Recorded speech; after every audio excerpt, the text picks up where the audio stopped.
Well, good morning and welcome to episode 221 of Hobby Hotline. This morning on Bench Clear Media, joined today by Logan King NASCAR and Dr. James Beckett, who my friend always says needs no introduction, but I'm going to figure one out one day. Logan, I have said off air, I'm going to start the show with this. I am tired of seeing you on the top of the registry when I add a card. Okay. I log on to my app and I spend more time with you than I do with my children with that King NASCAR staring at me. So, once again, if people don't know, PSA Hall of Famer and an honor to be on with the two of you today. Yeah, great to be here. Yeah. So, we got some chat starting already this morning. Did you watch the Pro Bowl? I don't think they have a Pro Bowl anymore. I think they have a flag football skills competition with the Ravens backup quarterback. What is Chasing Majors? I logged to check to see my video upload and found this premiere. Welcome. Hope you enjoy it. Mad City Broom. Morning to the card collectors. I guess we are the card collectors. Sounds like a rough gang in West Side Story. West Side Story. Was that too old of a reference? Maybe, how about Reservoir Dogs? I'll come up with something more current. So want to thank everybody for joining us, and please, the link is going to be at the bottom. Feel free to join us. I will put that in the chat as well. Anyone see the joke of the NHL skills competition? No, I was watching the NFL Pro Bowl. How about you guys? I didn't see the Pro Bowl at all. Yeah, I had no interest in watching flag football. Dr. Jim, good morning. Do you watch any of these exhibitions? I actually played a lot of flag football back in city leagues, back when I was a young professor. And, I think what I played is rougher than what they were doing. Yeah. Nobody was worried about me getting injured. Well, your guaranteed contract was might have been a little bit different than some of these guys. What did they're talking about Lamar Jackson in Baltimore right now? Maybe getting $250 million guaranteed. So maybe flag football is the way to go for them. Hockey, on the other hand, has been doing skills forever. Lamar Jackson's worth $250 million in flag football. Well, in flag football, at least he can play like every position. I'm saying, yeah. Good morning, Michael. So I think that it's kind of a fun time of year because you've got the All-Star games, kind of a break in the schedule. But to me, it also kind of signals we're starting to turn the corner. I don't care about the groundhog. I kind of like judging things on the sports card world, and that means that we have a Topps Flagship designs coming out and Topps Flagship being released soon. Do you guys still buy Flagship products in general for any sports? I do. I buy, Flagship F1, Flagship, NASCAR, just whatever, I do buy it. Do you buy, Dr. Jim, the Flagships or not anymore? Sometimes when I buy this big group of blasters and things like that, there'll be a lot of Flagship in there, and it's kind of fun to go through it. But I'm past the days of completing sets, one card at a time. So I just pick out the players I like. Good morning, gang. Fly, Eagles, fly. Yes, congratulations, Philly and Kansas City fans. We will definitely touch on the Super Bowl. But let's take a look at the Flagship product, because I am not always a complimentary aesthetic person, but I kind of like this look this year. Sorry to cut you off there, guys, but that's the promo of the Adley Rutschman, and it's a clean look. To me, it harks a little bit back to 83, 84 with that picture down at the bottom. But I like the large unfeathered photograph at the top, and then everything at the bottom. The cup's not at the top. The rookie symbol's not at the top. They kind of give that clear photo. But they do jam a lot of information at the bottom there. What do you guys think of the look of the card? I like it. I think it's aesthetically pleasing. And I'm like you, Danny. I think that having everything at the bottom of the card is nice. The rookie card logo looks good, and of course they got the Topps Rookie Cup. So for the Rookie Cup contenders, so Yep. so I think it's very nice. What about the backs? Has anybody seen the backs? Because I got to have big numbers. I'm old. Logan, as I try to read the comments today, you'll see I agree with you. Yes, I am typically very critical of Flagship designs each year. I absolutely love this year's design. We all agree, Bo. Well, I shouldn't say that. I think we agree. Dr. Beckett, do you like the design aesthetically? Well, the only thing I would point out is that there's an awful big Orioles birdie down at the bottom there. But just for reference, when these cards are licensed, they're licensed pretty much equally in royalties by the Players Association and the leagues, the teams. And so for the teams to be prominently, or the team to be prominently displayed on the card is part of Major League Baseball's desire to tout their brands, not just the player, but the teams the player plays for. But it was a little big for me. Could have been a tiny birdie sitting on his shoulder, perhaps. Well, you know what? To your point, they actually tried to adjust it a little bit and maybe didn't go far enough. So the original design, I think they kind of made a mistake. It's a little bit hard to see, but on the left here, Adley Rutschman's face actually covers the team name, and the bird gets blocked.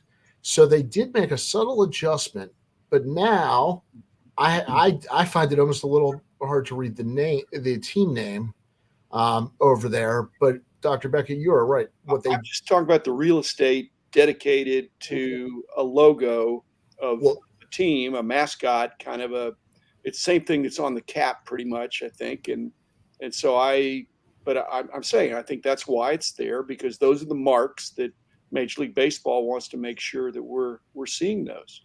And I was going to say, to your point, they've kept it like 25% of the card no matter what. Even when they changed the font, it seems like that portion of the card didn't change the total real estate. It was just within that real estate that they played around with stuff. So, but I think it's a good looking card. And let's catch up with some comments here. The baseball rookie card list in Series 1 may be great. It may be. As somebody who's been chasing and following rookies for 30 years, every rookie checklist may be great. And we'll find out in a couple of years. Can we address the Mo Bamba? Oh, absolutely. They named it dance after him. Bamba. Yeah. My point was going to be, anytime somebody's in the news, and again, to take it back to the Pro Bowl and the NHL skills, anybody that's highly skilled, even if they're not an all-pro, now maybe Mo Bamba's skill is throwing punches or wrestling or whatever. He's one of the biggest dudes around, and he can supposedly hit from outside when nobody's looking. But just to be in the public eye is that better than being an all-pro? To be the fastest skater in the NHL, does that have a following? If you're not one of the best players, I think being highly skilled or being in the news is maybe not equally as good, but it's legitimately contributes to the value and the demand for the cards. You're saying that the skills competition helps the value equal to the fight? Am I understanding? No, I'm saying that the winners of the dunk contests, they get a little bit of a bump. Yes. The fastest Al McGinnis, who had the fastest slap shot, back 20 or 30 years ago, absolutely. There's a little bit of a following just for somebody that's highly skilled. So Mo Bamba, I had not to this point figured out what his skill was other than being. I got you. Well, that would be quite a skills competition if they had that at the NBA All-Star game. Fight. Yes. Yeah. Ultimate fighting. Yeah. Right. We got a cross promotion here. We can do a UFC NBA cross release. But no, that's a good point. This goes back to the old, just, and I'm going to direct this to you, Dr. Beckett. In media and press, is any press good press? No. Not anymore. The last few years, you can see there's certain kinds of bad press that get you kicked out of the league. Mm-hmm. Well, fair enough. Your card values are going to have trouble. Let me take a step back. No team will take you.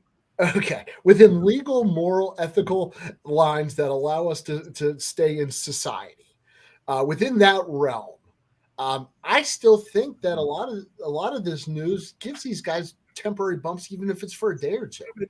But Danny, there's not a clear line there, because if you're innocent until proven guilty, many of these individuals have not been convicted. They have not been convicted, and they get suspended based on the accusation. And I'm not saying they're innocent. They may be completely guilty, but they don't get a chance anymore. The public opinion is, if you have that person on your team, there's something wrong with you. And the sponsors or the fans say we're not happy about that. Now, I wonder if that's changed, because there was that famous play where there was a double play broken up at second base. I think it was Hal McRae going into Willie Randolph, where he, let's say he doesn't quite slide as much as he really just takes him out into left field. And that was considered a clean play at the time. And I wonder if that were to happen today, forget the punishment on the field, but would fans like that? Would that actually help Hal McRae get street cred, for lack of a better term? Logan, is there some of that with athletes, getting some street cred? These days, I don't know that would fly as well. I think there'd be a lot, with social media and everything, there'd be a lot of criticism, a lot of uproar. I think, that's just my opinion. Well, you go back to Pete Rose with Ray Fosse, Oh, gosh. If Willie Randolph had been an absolute superstar, but again, not to choose sides or anything, but when the Joseph Osai gave Patrick Mahomes more than a gentle push when he was 90% out of bounds, if Mahomes is not a superstar who's injured, I don't know that gets called the same way. So I think there's certainly a protection of superstars, and Willie Randolph, you turn the clock back. If he's a superstar, and Hal McRae, who was a little bit of a football player too, takes him out, he's in deep trouble, and not just a fine. He may be persona non grata, and not nobody would want him on your team. On the other hand, Pete Rose totally smashed Ray Fosse and walked away, and kind of, I don't know that he taunted, but he was feeling good that he made the play. Hard-nosed football, baseball. Well, that's what people said. They said hard-nosed play. You can't. It's different. They're taking that out of the game. They're taking that. Well, and there's a lot of people in the chats talking about a lot of people doing stuff off the field. None of this conversation is about off the field. If I didn't make that clear twice now, I am. Okay. We're talking about on the field issues. I certainly don't think that any of these crimes off the field are reasons to put guys on the cards. I'm not suggesting in any way for Joe Mixon or Trevor Bauer or any of the comments. But it's not good for their card value. Well, no. But at that point, they're off my radar. Yeah. The notoriety of didn't Hal McRae win a batting title, or did he? Hal McRae was a decent player. He was an all-star. Yeah. Yeah, he was a big guy. Yeah. Now Josh Hamilton's an interesting one, but that was a different story. He had talk about an up and down career with him. He had probably the highest of the highs and the lowest of the lows on card prices. But a lot of people also talking about the Topps design and talking about the rookie checklist and talking about in the news. Well, so in the news right now, we've got the end of free agency. We've got all these top 100 lists and all these prospects coming out. As a general sense, what do you guys think about investing in prospects? Because people this time of year are buying up at crazy prices. A lot of the Bowman first. I like to dabble, but I can't even afford some of these players, that are coming out, and their base autographs are starting at $50, $100, $200. Is that too much for people to enter the market at? I think it is. I've never really been much of a prospect guy. I mean, I do a little bit, but some of those prices, it's getting a little absurd. And some of these price points, entry points are, I think it's kind of getting out of hand. That's just my opinion. Danny, there's two ways to invest. One is to be buying things, and the other is what I do, is to not sell things. So in effect, if I get a product and I break the product and there's some untested but highly touted rookies, I'm in effect investing by not putting them out there, by holding them back, by retaining them, because I'm thinking I want to see how this plays out. So in effect, so I bought them, but I bought them within the box or the case or whatever I got. And so that's another way to think of it. I didn't have to go out and buy it, but if I could have sold it for more right away, should I do that? I think there's an incubation period that's longer for baseball than it is for the other sports.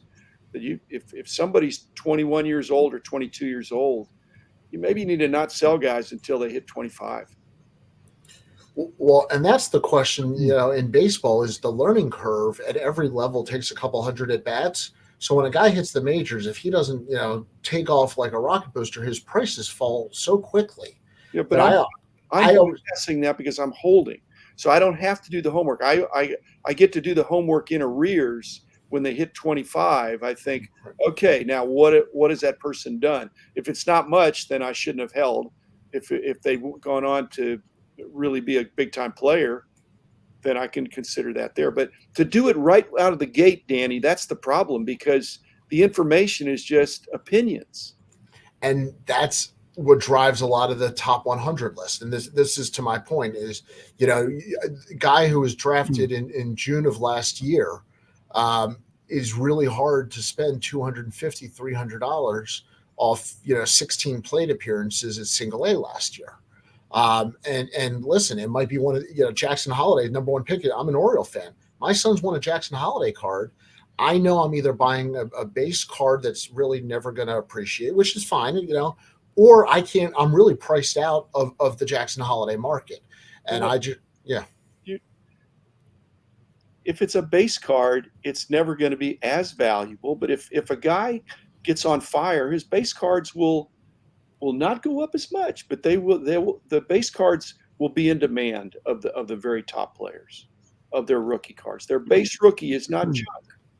It's their easiest rookie card, and nobody's going to get ooh and ahhed about it. But so I don't know that your son is so sophisticated he's figured out that if it's a base card, it's Dad doesn't love me anymore. No, he was sophisticated enough to negotiate into a Trevor Lawrence. Okay. So maybe his Oriole loyalty is less than I want it to be. The average male athlete peak is 27, I believe. I have no idea if that's scientifically accurate, but I think the point is that you can't judge people too young, and that's to Dr. Beckett's point of sitting on them. But again, there's two kinds of judging, Danny and Logan. Basically, you've got the sabermetricians, you've got the metric people that are doing all these advanced analytics for projecting, and then you got the scouts. Just the old time scouts. There's still some of them out there that just recognize raw talent. It's hard to quantify. And so when you get these top 100 lists, my guess is it's more toward the analytics, but there's some intangibles there, and that's why it can never be an exact science. So Logan, let me ask you, because I called you up and I said, and this was probably almost a year ago, I said, tell me about this Hailie Deegan. And then I found out I can't afford Hailie Deegan. What is the growth and price curve like for racing? It's very slow, especially on the NASCAR side. Now, of course, Formula One's seeing an exponential growth, of course. But on the NASCAR side, it's very slow and steady. And I think that's what Dr. Beckett likes, is slow and steady, instead of just getting a huge bump and going from $100 to $1,000. I'd like to see go 100, 110, and just increment up. But as far as Hailie Deegan, I mean, she's still kind of unproven. She's been in the lower series, and she's still working her way up to the top. But her cards do command, as far as NASCAR is concerned, a pretty decent price. I mean, her rookie cards, I saw one sell the other day, a PSA 10. It was like around $100. I mean, so they're still affordable. Her attractiveness is not unproven. So Yeah, it's a dominated industry. There's a gem mint there. Yeah. But Logan, who else should I be looking out for? Or who else should people be looking for? If Haley's not the one and she's getting the attention for the looks, who are the young drivers? Well, you've got a couple young drivers this year. I mean, if you're going to speculate on any NASCAR, of course, there's Ty Gibbs. He's the son of Joe Gibbs. Not son, grandson of Joe Gibbs. You've also got a guy who's running for Richard Petty, and his name is Noah Gregson. So those are the who I would think this year are going to be the two hotter drivers, because they're making their Cup debuts this year. And remember, you can watch this back and write down those names again for Logan's guaranteeing you for the next year. You're going to have a guaranteed return. Hey, Danny, can we address Double D Vintage's comment about I'm a believer in selling all the RCs when you open Yeah, let me put that back up. This is the version, the same version of the, not battle, but the difference that Rich Klein and I have about when you buy a collection, do you sell the best stuff first or do you sell the best stuff last? I'm a sell the best stuff last person. Double D is saying, I want to get my money back out of the stuff I can sell right now. And that's what Rich does. Rich buys a collection. He sells the easy sellers first and then goes slower with the other stuff. I sell I'm just saying there's the two approaches. So I do not do it the way Double D does it, but I know that many people do. But I'll say that I think there's a difference between modern and vintage in my approach. On a modern card, if I'm dealing with a rookie or a minor league player, I may want to get rid of that card if I'm worried about getting returned back on the purchase. If it's vintage, it might be a whole different ballgame, no pun intended, because there's a little bit more stability in where the liquidity might come from. Yeah, but I do it both. I do it for modern and for vintage. When I'm consistent. I think Rich is pretty much too when he's buying things. Although he's actually on the buying mode again now after he sold out. So. Oh wow. Well, then you and I will politely disagree that I will take one approach on vintage and one on modern. But and to be fair, the modern rookies, I am a little bit more conservative on. I love investing in them, but I probably sell early rather than late on a lot of these guys. We're all lifers, and so if you don't have a short-term horizon, then I kind of feel like the hobby's going to be bigger in 3 years than it is now. And that some of these players, I don't know which ones are going to be no good, but some of them are going to be good. And so in believing that the hobby is going to be bigger and better and stronger in 3 years, then my buy and hold of the things that I think have potential for going up is that's the reason behind what I'm doing, because I'm a lifer. If I'm short term, well, oh my goodness, I wouldn't even be wanting to hold on to vintage.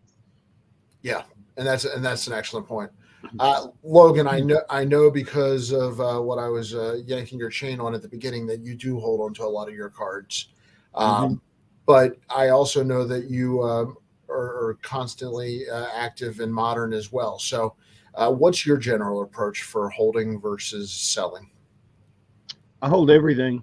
I'm not a seller right now. I mean, maybe in a few years when I decide to retire, maybe that's what I spend my retirement doing is selling cards, maybe. But I've never been a seller. I mean, you can go look at my eBay profile and you can see that I'm a pure buyer. Always have been. I've been doing it for over 50 years. It's hard for me to let go, I guess. I don't know. It's weird too. And I'll make this comment too. This may be too much information, but even when people send me cards in the mail and they use other cards, to pad those cards, and they're common cards, I keep all those too. I don't get rid of any of those. I feel like I'm doing something bad if I throw away a trading card. This is one I got yesterday. I'm embarrassed to agree with you. Absolutely was used to pack a card, and I don't throw them away. I keep every single one of them. I'm not going to lie. It was a Allen and Ginter 66 Frank Robinson throwback by coincidence, and I don't know that I can physically throw away Frank Robinson's Triple Crown, but that's a separate emotional issue I'll deal with my therapist. F1 popularity is going to be around for a long time, in my opinion. The amount of celebrities spotted at F1 events might be more than any other sport. Logan, educate us on how big it actually is and has been for a while and where we're headed. Well, F1's a global phenomenon. I mean, it's been around since I think 1954, maybe I think is when F1 officially was sanctioned. But it's going to be around for a long time, and it's been around a long time before people took notice of it during the pandemic. Now I think you're going to see the prices actually get to where they should be, as far as not these pie in the sky, I'm going to make $1 gazillion prices, but more, they're going to get more normal, I guess is what I'm trying to say. I have found a lot of good deals here lately on F1. I can actually start to afford to collect some of the modern stuff because the prices have come down so much. So as a collector, I'm happy about that. But yeah, it's going to be around for a long time. I think the popularity right now is probably at a peak because the United States has got I think 3 races this coming season. I think it's Miami, down at Austin, Texas, and then Las Vegas. So, I mean, it used to be that, we had one United States Grand Prix and you might get 30-40% attendance. Now it's 400,000 people are going to a race weekend at Austin, Texas. So the popularity is there. If it stays, that's great. I'm happy for that because, I love all forms of racing, not just NASCAR. I just, my primary focus for collecting is NASCAR. But I'm glad to see it. And I think it's going to be around for a while. I think F1 is the 3rd most popular sport in the world. I think I think soccer's number 1 and cricket's number 2 and F1 is number 3. And so and what you had last year, whatever that was, I think a year and a half ago when the F1 stuff came out, they were all these cumulative rookie cards, kind of, and that's a one-off. That's a one-off. So now these products are going to have to stand on their own merit without the gold rush of thinking these are all going to be rookies. Everything's going to be golden inside this the first packs. Logan, the people want to know. Do you collect memorabilia like vintage jackets or original posters from older races? Oh, I've got tons of posters. I've got, as you can see behind me, I've got the Dale Earnhardt Senior fire suit. I've got crew fire suit or crew suits. I've got, it's more than just cards for me. It's a lot of memorabilia. So yes, I do collect all that stuff. I have posters, programs, tickets, pennants. I mean, you name it, I've got it. One of my nightmares is, and I need to make a deal with Logan, I think, although it's probably not for sale or trade, but that card shop in Nashville, or where was it that burned down, that I heard about. That's just a nightmare. But if I had a fire suit, Logan,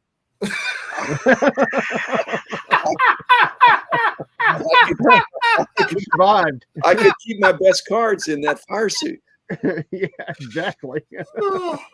I could just see you walking around in the fire suit just in case. I can see every time you buy a card, you got to do it on one knee in 3 seconds. Oh, that's great. Yeah, I could probably take my camera and pan it around here, and if I did that, you could see all the things that.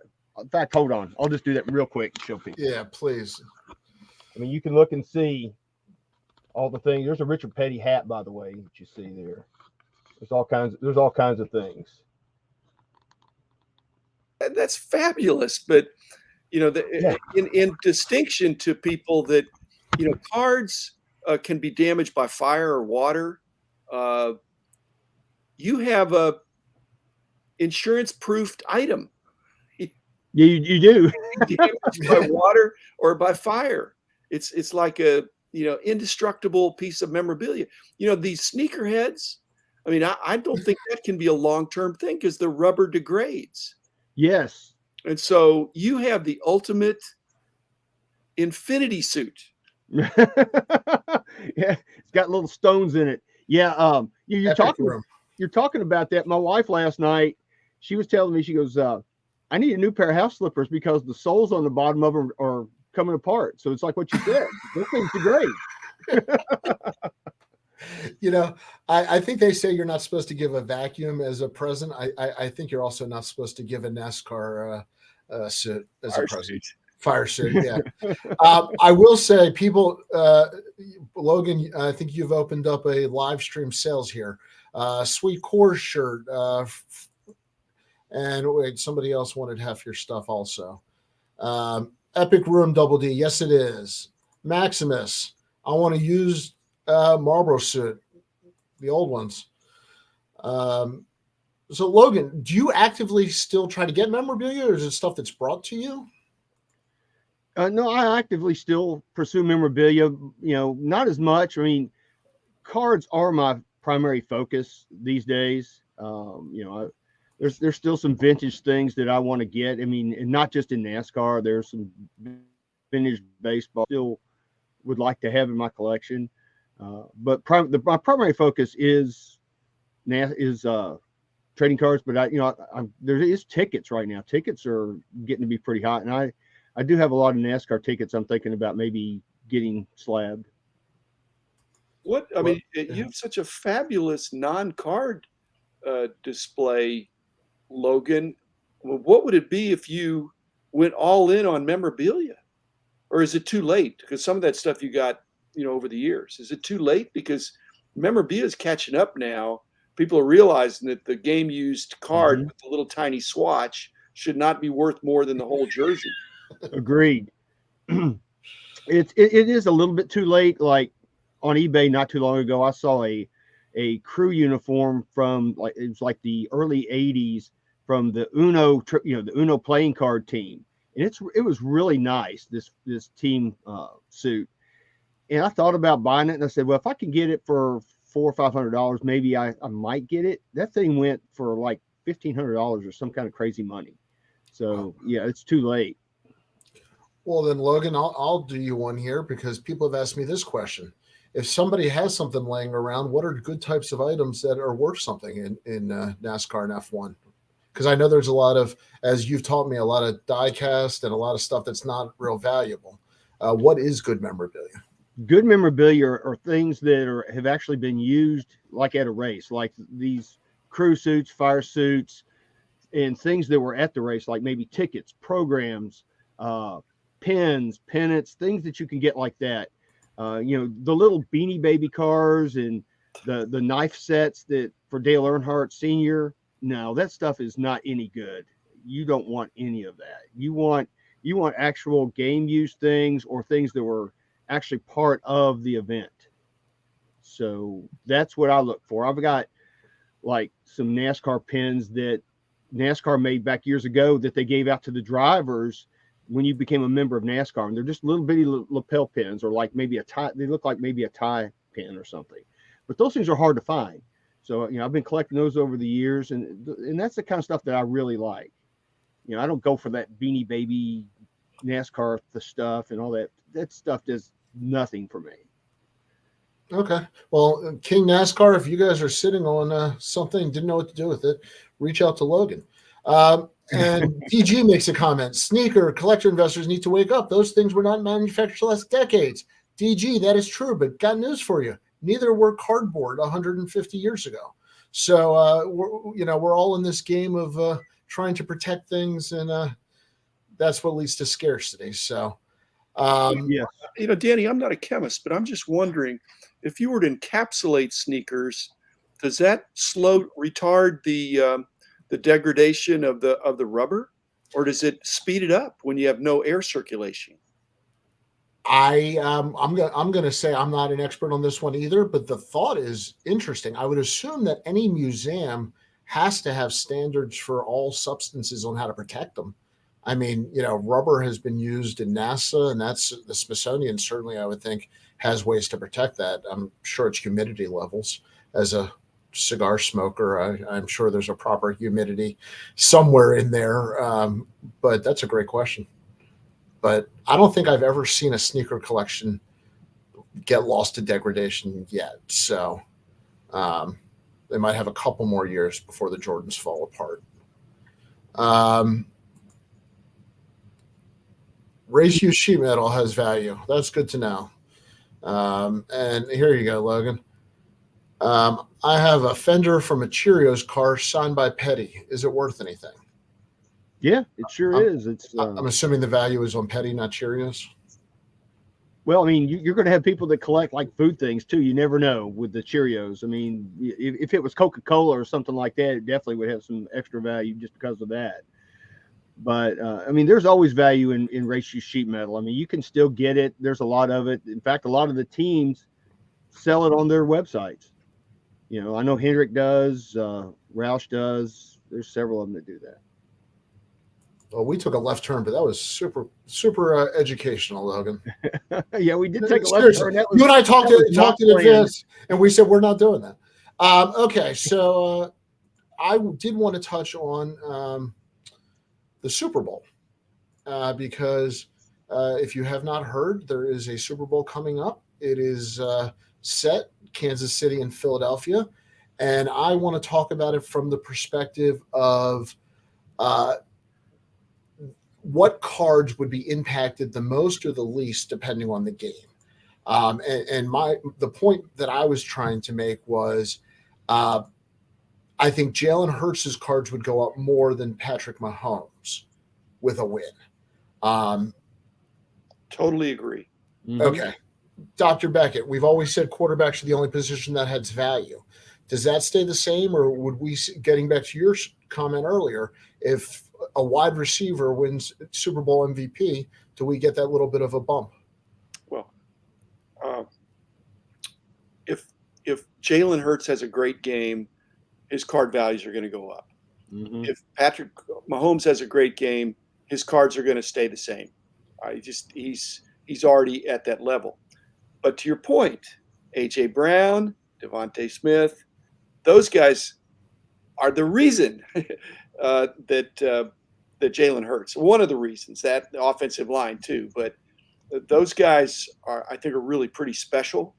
And even if they have huge games, I just don't think it can bump them that much. It's just a quarterback-driven thing. Now, that may not always be the case, but even now, I think, or Miles Sanders, if he runs for 200 yards. Well, Timmy Brown ran for 200 yards, and nobody's heard of him in the last 30 years. Well, Logan, there's Gibbs's grandfather. See how Dr. Beckett tied that together? Back to Big Joe. Yeah. There you go. But that was, I guess, it's an interesting perspective from the hobby, because you would think that a quarterback that's now won 2 Super Bowls, if Mahomes were to win, cements a bigger legacy, a bigger dynasty. But yet somehow it doesn't really react that way. And gosh forbid he has a bad game. I mean, it's like his whole career, neutralizes it. I don't think if he has a bad game, they're going to blame it on his high ankle sprain. Well, that's what I'm saying. Like, it's almost like his career neutralized. Up or down that much. He's a superstar.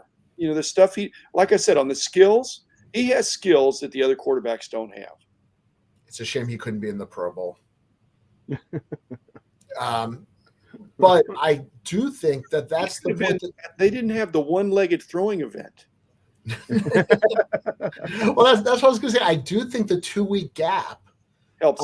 Is unique in football, and because of what their bodies go through, I think it's a huge help for Mahomes here. I mean, if this game was played coming off the championship game, it could be a whole different conversation.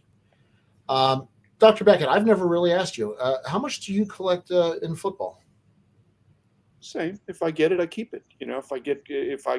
In fact, I will say this: when I do the dollar boxes, I go football first, because it's I follow it close enough. I don't have to worry about the prospects. It's pretty. People pretty much emerge, and again, mainly quarterbacks. But then I'm picking in the dollar box. You're not finding great cards of quarterbacks, but you're finding great cards sometimes of linemen and other kinds of the non-glamour positions. But there's still a following for those, so it's fun. It's fun. You'll find some really interesting stuff. Actually, I shouldn't say that. I said football dollar boxes are terrible. Yeah, they are. Stay away from this. Stay away from this. I do all sports, Danny. So and it's fun. It's a challenge to you see a player and you know he's not. You'd know it if it's a quarterback. Even Brock Purdy. You know, if I'd seen a Brock Purdy in a dollar box, I would have picked it out. But they weren't in there because even as a Mr. Irrelevant, you know, there still probably was some speculation 6 months ago before he even got a chance. Well, Tom Brady changed that, I think, for every low drafted quarterback to the end of time. People will now hold on to it $1 a card. What about Travis Kelce's value? That's a name we didn't bring up on. I think he could have a little bit of a runway for price increase. As good as his career has been, if he has a big game and kind of that Jerry Rice, receiver type of blowout game where it looks like he's the one that's dominated, I think you could see a little bump. But once again, he's had a good career. He's already considered the best tight end. I don't know if there's a huge runway on him. Well, going back to the skills competition, what is the skill that Travis Kelce has that nobody else has? He's a combination of skills of the ideal tight end in the situation where he has the best quarterback. Yeah. So, that's there. Some of that credit has to go to the system and to the coach, the quarterback, the line, all that stuff. He's not bigger, faster, stronger necessarily, noticeably than anybody else. He's a really good tight end who's in a great system. So I think there's a cap to how much he can go up, even if he has 15 catches for 200 yards. He gets a temporary bump. I don't. But if he gets 200 yards, then that means Patrick Mahomes got 400 yards, probably. Yes. Good point. I think if Kelce gets a bump, it's just short term no matter what. I don't think it would carry him into a different stratosphere. Tight ends are still going to be tight ends. So on a percentage basis also, there's only going to be so much movement. If he is regarded as the greatest, Jerry Rice is the greatest receiver of all time. And I guess that's where I was headed, yeah. He wasn't okay. And so even if Travis Kelce was the greatest tight end of all time, he'd still be below Rice. Yeah, and he's probably not the greatest tight ender, but I was saying if he has one of these games that moves him into this GOAT conversation, and the only reason I mention him is I think he's the only player other than the quarterbacks that could move into that greatest conversation. Is there a chance he moves into that conversation? But you're right, tight ends just don't have a huge sex appeal, and it's going to be hard to call him the greatest ever after maybe one more game. But that'll be interesting. Yeah. Logan, do you have a interest in Kansas City or Philadelphia in this one? Well, I'm going to go as far as if I'm going to pick a team to win, it's going to be the Eagles. And it's mainly because of the Alabama connection with Jalen Hurts. My wife went to Alabama, so we're Alabama fans. My brother-in-law has season tickets, so we get to go to a couple games on him every year. So we're Alabama fans. So for that reason alone, I'm going to go with the Eagles. And I'm sure John Keating's happy to hear that. I think we're a Philadelphia heavy hobby hotline crew. So yes. Dr. Beckett, before we move on, thoughts, Eagles or Chiefs? Well, I'm not a betting person. I bet in the sense of not selling things. I think they're going to go up. So it's an implicit bet. But if I were, and I were really active, then the real play here is to be moxie and go in strong this week on Jalen Hurts. If you get him before the run, I think, and expect, like Logan says, and hope that he has a great game, because his prices could double if he has a big game. Good. He could double, and I don't know that anybody else can double. And it could be sustainably doubled if he wins big. They've been winning big all the way. Yep. And it's a lot of it's him. I do think a lot of it's him. So I'm sorry. So I'm just saying. So to buy him up now people are probably already doing that. But if you were to buy him up at the beginning of the season, anything you bought at the beginning of the season, you're doing great now. You can't say the same for many other quarterbacks. Brady has stayed the same or gone down. Yep. Mahomes has not necessarily gone up. He's already in the stratosphere anyway. Brock Purdy, if you were that smart, I don't know anybody. Saban wasn't that smart. Yeah, I haven't seen anybody's handle Purdy Collector 01 yet. Here, Logan, here's a question for you that I should probably ask you. How did you create your registry? I'd love to hear the history of PSA. Oh, that sophomoric slabs showcase that I've got on the set registry right now. It's got all kinds of cards of wacky names, wacky pictures, and things like that I've seen over the years. It kind of started just trying to remember the card that I actually started with. It was the 52 Topps. Dr. Beckett helped me out. Gus Zernial with Gus Zernial, yes. Baseball's nailed to the bat. Yeah. That's the one that started it for me. I love that card. I've always loved that card. I'm doing my Rich Klein impersonation today. That's good, because I couldn't think of it there for a second. But yeah, that was the card that started all that for me. And then, all these different cards with the funny names and the crazy things. I just started collecting them, and all of a sudden I had a whole bunch of them. So I said, hey, what the heck? I'll just make a set registry showcase of them, and now I just keep adding them. So it's been a lot of fun. Well, I've heard people mention it a lot of times, so glad we get to hear the background a little bit on that. We also just had the Hall of Fame vote. Scott Rowland went in. But I wanted to take a little bit of a different approach, because I know so many people that are Hall of Fame collectors and, registry people or just Hall of Fame autographs, that I want to take a quick sneak peek at next year. And these are the kind of the top candidates: Beltray, Maurer, Chase Utley, David Wright, and the top returning vote getters. And, not a lot of people have been going in, kind of your thoughts, guys. Start with you, Dr. Beckett. You see any of these guys? I think Beltray is going to get in, and I think the Maurer, Utley, and Wright.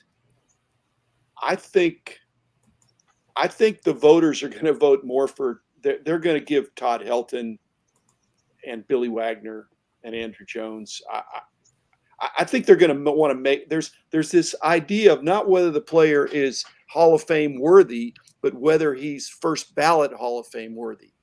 And so I think those guys might eventually get in.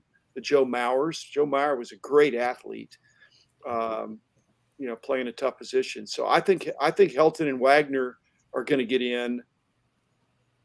Andrew Jones and Sheffield maybe.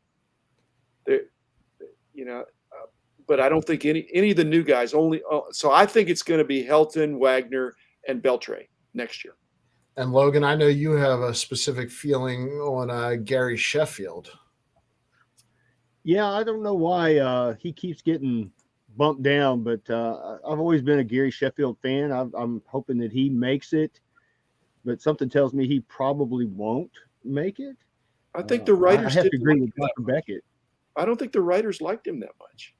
Unfortunately, based on number, he's totally in. Well, we were also saying off air that in the batter's box, in my lifetime, he's on the short list of intimidating hitters.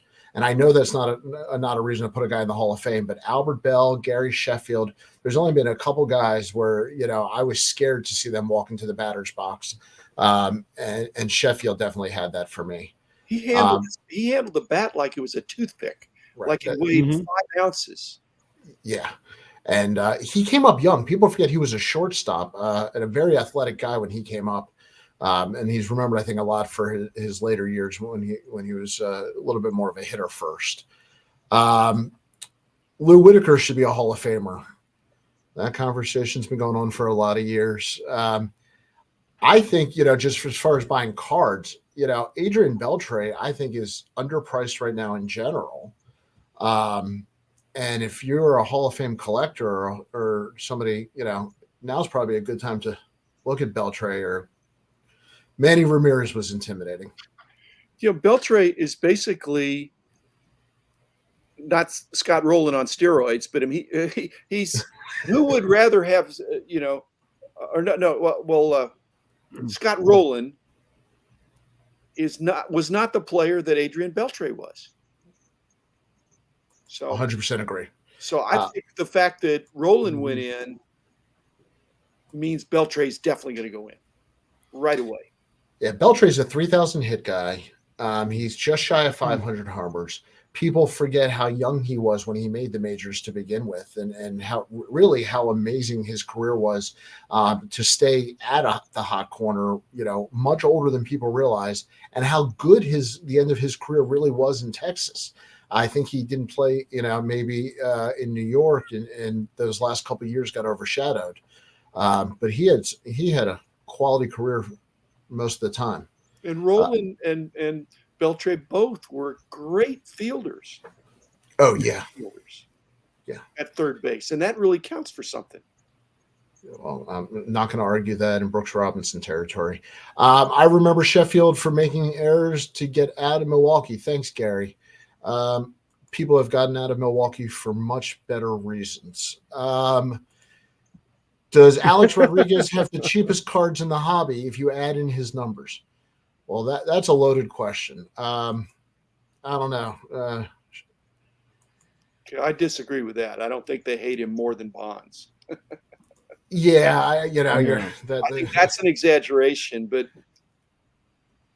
there's a group of people that are not on the Christmas card list. They're both prodigies. They're the decades of their 20s. Both those guys were Hall of Famers before there was any taint. And their career numbers are spectacular. And I'm going to throw McGuire in there. If you actually look at his numbers, they are far better than I realized in hindsight. But I do want to say that I don't like people saying all the steroids players are of equal talent, because to Dr. Beckett's point, they're not. And Sammy Sosa had a couple good years. I don't think Sammy Sosa had a Hall of Fame career.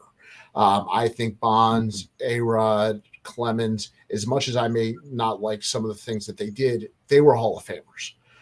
And so I just want to separate that conversation because people kind of lump them all together. Are Bonds and A-Rods modern day Ty Cobbs? Well, I guess the implication is loose with the rules or something like that, but I think that's apples and oranges there. Bonds doesn't care what we think, and that's what fans love about him. Well, I guess like in wrestling, everybody needs a heel, so if that's your thing, go for it. But well, I don't know that it's his mentor is Willie Mays, who's another misunderstood guy that's never been really, so Bonds is cut out of that cloth. He's just thinking, I'm not fully appreciated, just like Willie Mays wasn't fully appreciated for all the talent and what they did on the field. I told you I'm reading Joe Posnanski's book. He talks about the Bobby Bonds, how misunderstood he was, and that Barry absorbed a lot of that, and a lot of that was son reacting to father, which, not to get meta and emotional, but gives you a different perspective sometimes, that these are human beings that are playing a sport. These are not PR people that are coming onto a field.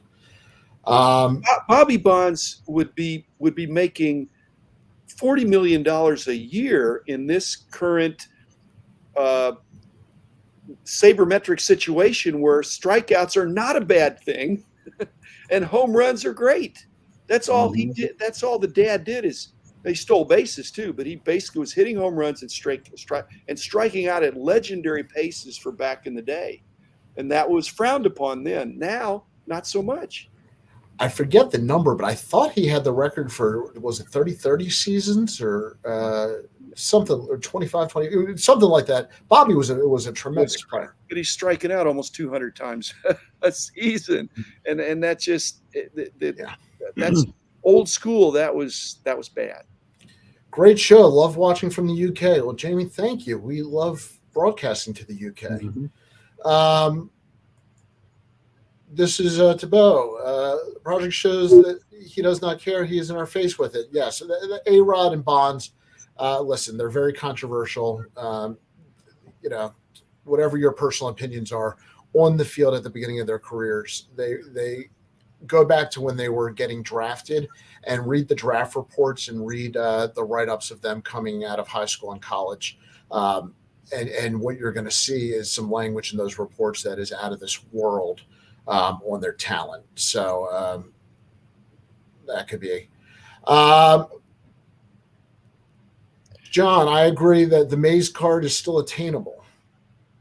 Do you think Bonds and A-Rod, let's do Bonds, Yeah. is the equivalent of a WWE heel? Well, that's what I was saying. A wrestling heel Yeah. that he wants to be talked about. He doesn't care that you don't like him because he's acting like you wouldn't like him. So he's being talked about. And so, but I think the worst thing you can do to somebody like that is ignore him. Just like the heels in wrestling, they have to be, people have to hate them. Otherwise they lose their job. I think it became his persona at a certain point in San Francisco. And I think, maybe it was the night the commissioner, barely showed up, that Barry flipped the switch permanently and said, this is obviously who I'm going to be. Okay, Jamie, well, if this is from the UK, we'll take this topic. Should I buy Mike Trout's 2011 Topps Raw or just pick up the PSA 9? Well, I'm going to answer that in the generic. It's hard to say without seeing the Raw card to compare. Yep. But with a graded card, you do always know what you're getting. So, Dr. Beckett, any advice beyond that? Well, it points out that with certain cards, 9 is better than Raw. After you have 10 years of grading, you think it can't be a 10 if it's Raw. If it's still sitting around Raw, it may not even be a 9 if it's Raw, because otherwise people would have gotten it graded.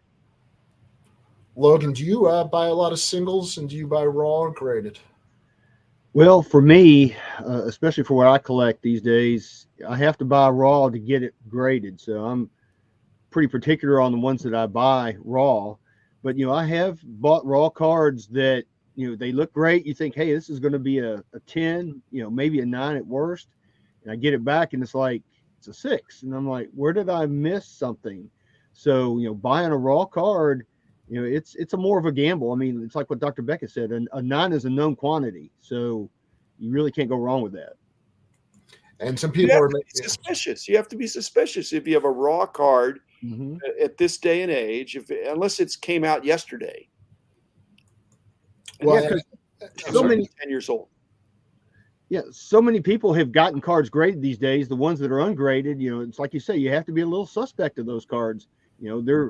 Are they Raw for a reason? Yeah, well, and I think the point is a lot of people are pointing out certain cards are faked more than others.